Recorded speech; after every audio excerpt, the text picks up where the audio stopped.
अस्सलामुअलैकुम वरहमतुल्लाहि वबरकातुह. मुलांनो, आज आपण शिकणार विषय मराठी. पाठ क्रमांक 1 झाड़. तो आज हम क्या पढ़ेंगे बच्चों?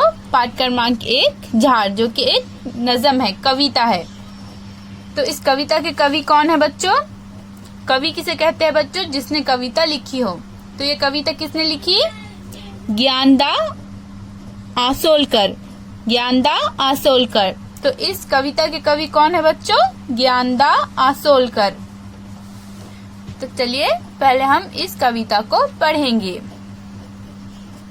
ऐका वो म्हणा, चिंगीने लावला एक झाड, झाडाला म्हणाली लवकर वाढ, तुला रोज घालीन पाणी, तुझ्यासाठी गाईन गाणी, गाणी ऐकून फुलं फुलतील, फुलपाखरांचे थवे झुलतील,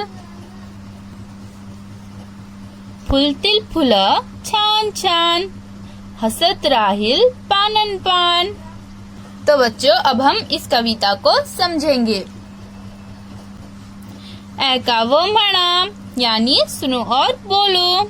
चिंगीने लावला एक झाड, झाडाला म्हणाली लवकर वाढ.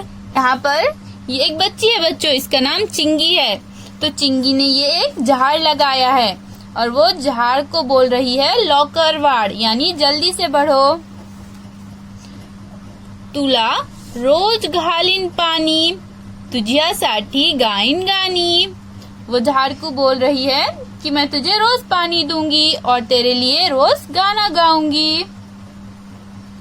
गाणी ऐकून फुलं फुलतील, फुलपाखरांचे थवे झुलतील.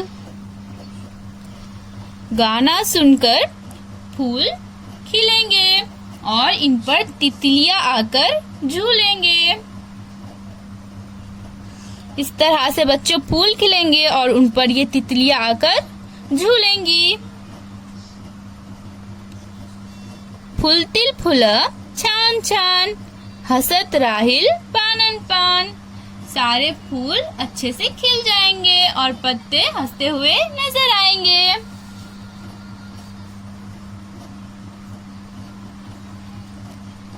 अल्लाह हाफिज बच्चों.